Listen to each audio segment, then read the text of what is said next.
पाणिनि, अब पाणिनि को तो आप सब जानते होंगे, संस्कृत के भगवान जिन्हें कहा जाता है। अष्टाध्यायी के लेखक जो है हमारे भगवान पाणिनि, संस्कृत का भगवान उन्हें कहा जाता है जिन्होंने व्याकरण की रचना की है। पाठक पाणिनि के अनुसार दो है पाणिनि शिक्षा में, एक है उत्तम पाठक और एक है अधम पाठक। अधम पाठक के 6 प्रकार होते हैं, जिसमें से पहला आता है गीति, शीघ्री, शिराकंपी, लिखित पाठक और अनर्थज्ञ और अल्पकंठा। उत्तम पाठक के भी 6 लक्षण होते हैं और उत्तम पाठक भी 6 प्रकार के होते हैं। एक है माधुर्यम, एक है अक्षर व्यक्ति, एक है परिच्छेद, एक है सुस्वर, एक धैर्य और एक लय समर्थ। और अधम पाठक, पाठक का मतलब होता है पढ़ने वाला, मतलब कि मंत्र का उच्चारण करने वाला। तो मंत्र का उच्चारण करने वाला जो होता है वो उत्तम पाठक का एक उत्तम पाठक के अंतर्गत आता है और एक अधम पाठक के अंतर्गत। जो मंत्र का सही उच्चारण करता है वो उत्तम पाठक के अंतर्गत आता है। जो मंत्र का मतलब कि मंत्र का अच्छे से उच्चारण नहीं करता वो अधम पाठक के अंतर्गत आता है। तो जिसमें से पहला है गीति। तो गीति का मतलब होता है गायन के द्वारा। जैसे हम मंत्र को गायन के द्वारा अगर हम गा देते हैं तो वो गीति के अंतर्गत आएगा। जैसे अगर हम इसको गाते हैं, अग्निमीळ्यै पुरोहितं यज्ञस्य देवमेत्विजं होतारं रत्नधातमं। ये जो है अग्निसूक्त का मंत्र है। अग्निसूक्त का ऋग्वेद का प्रथम मंडल का प्रथम सूक्त है और ये प्रथम मंत्र है। तो ये गीति काव्य के अंतर्गत आएगा। अब उत्तम पाठक का पहला प्रकार। सबसे पहले अब पाठक की बात आई और पाठक में प्रत्यय कौन सा है वो जब पता न चले तो कैसे चलेगा। तो पाठक में कौन सा पाठक, इसमें ये क्या मिलकर बना, क्या बता सकते हैं? जरूर।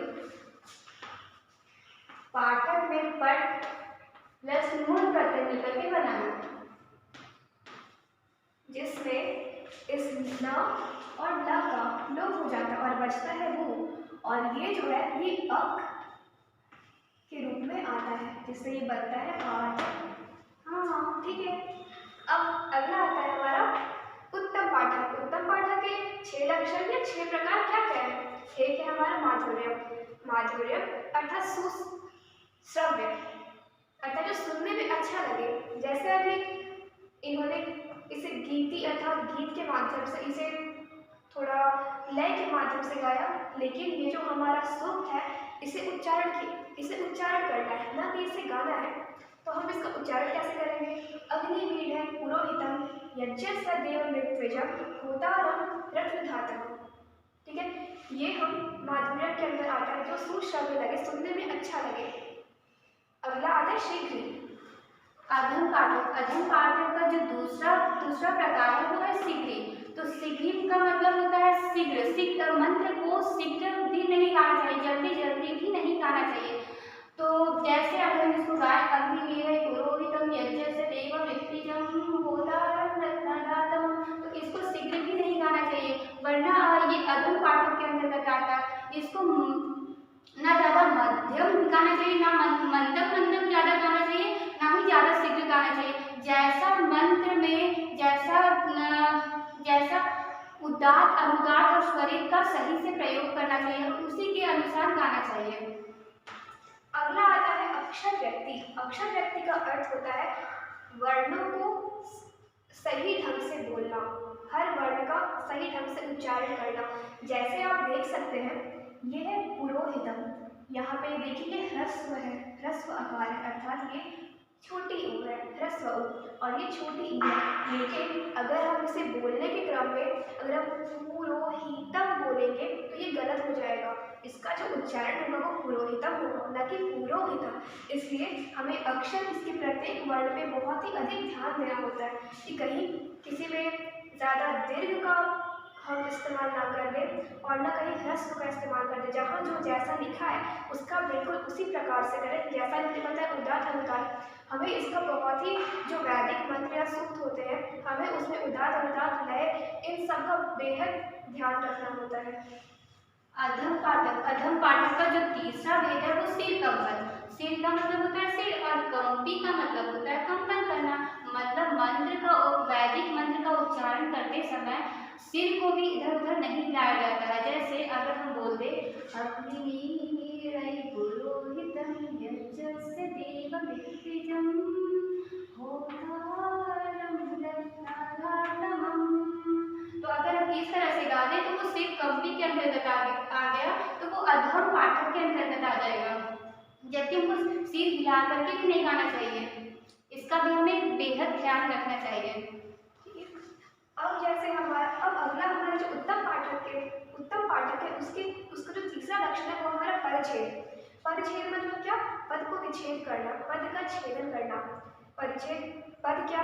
संस्कृत में हम शब्द को पद कहते हैं। पद बोले तो सूक्तिगतम पदम, ठीक है। तो इसमें हम पद का छेद करेंगे, ना कि हम एक ही साथ पूरा पढ़ लेंगे। हर एक पद का अपना अपना रोल होता है। ये नहीं कि ये एक पद है और ये एक पद है तो हम इन दोनों को एक साथ कह देंगे, ऐसा नहीं। पद का छेद करना है और हमें इसे अलग अलग ही बोलना है। जैसे होतारम रत्नधातम, ऐसे नहीं होतारम रत्नधातम, ऐसे नहीं, रुकना है। होतारम रत्नधातम, ये हुआ हमारा पदछेद। अगला शिरकंपी। और अधम पाठक का जो चौथा भेद है, चौथा प्रकार है, वो है लिखित पाठक।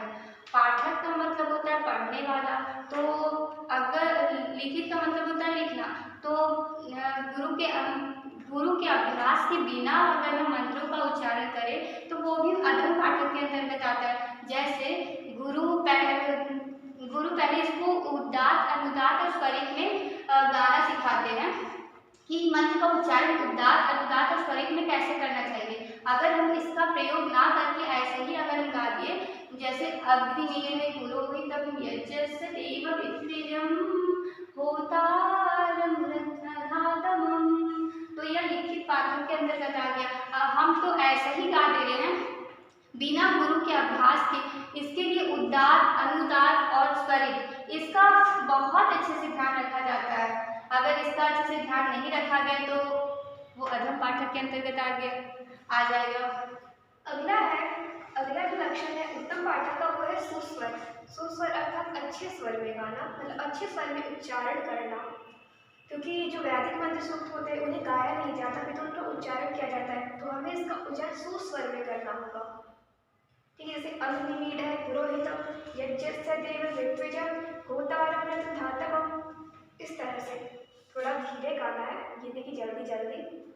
अगला लक्षण अधम पाठक करेंगे। अधम पाठक का जो पांचवा भेद है वो अनर्थज्ञ है। अनर्थज्ञ यहाँ पे अर्थ का मतलब होता है अर्थ, और अन का मतलब होता है ना के सेंस में होता है, और ज्ञा का मतलब जानने वाला। तो अर्थ को नहीं जानने वाला भी अधम पाठक के अंतर्गत आएगा। जैसे अग्निमीळै पुरोहितं यज्ञस्य देवमित्रिजं होतारं रत्नघातमं, इसका भी अर्थ होता है, लेकिन अगर हम इसको अर्थ को बिना जाने हुए अगर हम गाएंगे तो ये भी अधम पाठक के अंतर्गत आ गया। अगला जो लक्षण है वो है धैर्य। किसी भी सूक्त को या वैदिक मंत्र को पढ़ते समय हमें धैर्य रखना पड़ेगा। ये नहीं कि जल्दी जल्दी गाकर हम निपट गए, ऐसा नहीं। हमें जैसे यही एक उदाहरण है, इसके अलावा और भी उदाहरण ले सकते हैं। हाँ, हम वैदिक मंत्रों को अगर हम वैदिक मंत्र से नहीं समझ पाए तो हम एक लौकिक उदाहरण लेते हैं। जैसे हम छंद पढ़ते हैं या फिर कोई भी श्लोक संस्कृत का कोई भी, तो हमें उसे धैर्य से पढ़ना चाहिए, ना कि बहुत जल्दी जल्दी पढ़ने से क्या होता है, हमें वो समझ में भी नहीं आएगा। और फिर अगर हम उसे धैर्य से पढ़ेंगे, समझ कर अच्छे से पढ़ेंगे तो हमें वो ज़्यादा समझ में आएगा। जैसे कि अग्निमीळै है, तो अग्निमीळै पुरोहितं यज्ञस्य देवमित्रिजं होतारं रत्नघातमं, इसमें हमें धैर्य रखना पड़ेगा, धैर्य से पढ़ना पड़ेगा। धैर्य था धीरज, आराम से पढ़ना है, ना कि ना ज़्यादा धीरे और ना ज़्यादा तेज, बिल्कुल जो बीच में होता है ना, बिल्कुल अच्छे से जो सही से उच्चारण करना है, बिल्कुल वैसा। और अधम पाठक का जो पांचवा प्रकार है वो है अल्पकंठा। कंठा का मतलब होता है कंठ का खुलना, और अल्प का मतलब होता है थोड़ा, तो कंठ का थोड़ा खुलना। इसमें उदात्त अनुदात्त और स्वरित का जैसे अगर हम इसको ऐसे गाएं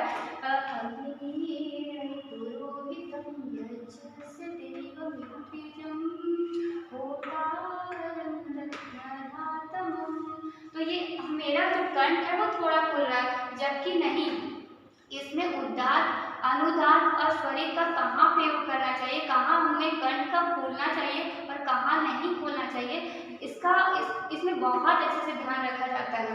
अधम पाठक का जो पांचवा प्रकार है वो है अल्प कंठा। कंठा का मतलब होता है कंठ का खुलना और अल्प का मतलब होता है थोड़ा, तो कंठ का थोड़ा खुलना, इसमें उदात्त अनुदात्त और स्वरित का बहुत अच्छे से ध्यान रखा जाता है। जैसे अगर हम इसको ऐसे गाएं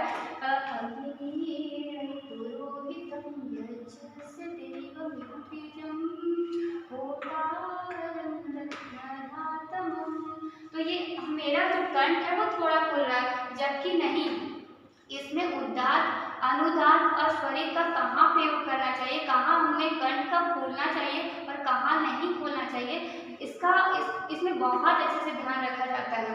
अगर इसी प्रकार अगर कोई एक भी फॉलो हो, अगर मेरा सिर कंपित हो रहा है, सिर कंपन कर रहा है, तो वो भी अधम पाठक के अंदर बता जाएगा। अगला है हमारा लय समर्थ। लय समर्थ उत्तम पाठक का अंतिम लक्षण है, प्रकार है। लय समर्थ, समर्थ अर्थात उसे पढ़ने में समर्थ होना। लय अर्थात एक लय में गाना, जैसे कोई भी श्लोक है या फिर इसे ये सूक्त है तो इसे हम एक लय में गाएंगे। अच्छा चलिए एक एग्जाम्पल लेते हैं, जैसे हम लोग कोई कहानी पढ़ते हैं, ठीक है। जैसे एक राजा था जिसका नाम दुष्यंत था, वो शिकार खेलने गया। हम इसे पढ़ रहे हैं एक पाठक के तौर पे, तो लय समर्थ में हम इसे कैसे पढ़ेंगे? ऐसे ही पढ़ेंगे ना। एक राजा था जिसका नाम दुष्यंत था, वो शिकार पर निकला, आखेट पर निकला। लेकिन अगर लय समर्थ ना हो, अगर लय गलत हो जाए, हम कहाँ रुक रहे हैं कहाँ नहीं रुक रहे हैं इसका ध्यान ना दिया जाए। क्या दिया जाए? एक राजा था जिसका नाम दुष्यंत था, वो शिकार खेलने गया। ये अच्छा नहीं लग रहा सुनने में और समझ में भी नहीं आएगा। जैसे छोटे बच्चे होते हैं वो कैसे गाते हैं, एक राजा था उसका नाम दुष्यंत था। तो अगर हम लय समर्थ में गाए इसे पढ़ेंगे तो एक लय में पढ़ेंगे, ना ज़्यादा जल्दी जल्दी और ना ज़्यादा धीरे, बिल्कुल एक लय में। जैसे हम एक छंद का उदाहरण लेते हैं, ये तो हो गया वैदिक सूक्त का। हम इसे लौकिक संस्कृत में अगर हम इसे अप्लाई करें तो जैसे एक छंद है अनुष्टुप छंद, उसका लक्षण क्या है? श्लोके षष्ठम गुरु ज्ञेयम सर्वत्र लघु पंचमम द्विचतुष्पाद्यो ह्रस्वम सप्तमम दीर्घमन्वयो। ये एक लक्षण है, तो इसमें यति होती है कि हमें कहाँ रुकना है कहाँ नहीं रुकना है, तो हमें उस यति का, उस रुकावट का ध्यान देना पड़ता है। अगर हम उस रुकावट में नहीं रुकेंगे तो हम उस अनुष्टुप छंद को छंद नहीं कह सकते और वो अनुष्टुप छंद का लक्षण नहीं होगा। ठीक है, जैसे हमारा अनुष्टुप छंद का लक्षण है जो भी हमने बताया, तो हर लक्षण को या हर चीज़ों को पढ़ने का अपना एक नियम होता है, तो हमें उस नियम से ही पढ़ना चाहिए। ये तो हुआ जो हमारा अधम पाठक और उत्तम पाठक है, ये हमारा हुआ पाणिनि शिक्षा के अनुसार, क्योंकि उन्होंने जो व्याकरण ग्रंथ की रचना की है तो उसमें जो बताया गया है घोष अघोष हर कुछ का उदात्त अनुदात्त हर चीज़ के बारे में बताया गया है, तो उन चीज़ों का ध्यान रख के ही वैदिक चीज़ों का हमें प्रयोग करना चाहिए, वैदिक मंत्रों का प्रयोग करना चाहिए। वैसे तो वैदिक संस्कृत है तो हम उसका उच्चारण करते उसे गाते नहीं हैं। और बात आई पाणिनि की, पाणिनि भगवान की, तो उन्होंने जो हमारा व्याकरण का रचना किए हैं, हमें उसमें भी कुछ कुछ चीज़ों का ध्यान रखना पड़ता है। लेकिन ये जो लक्षण होते हैं, कोई मंत्र बोलते हैं, हमें उन मंत्रों का उच्चारण करने में हर चीज़ों का ध्यान रखना पड़ता है। आशा करती हूँ आपको ये कुछ समझ में आया होगा थोड़ा बहुत। ठीक है, इसके लिए आपने देखा। Thanks for watching, thank you so much, धन्यवाद।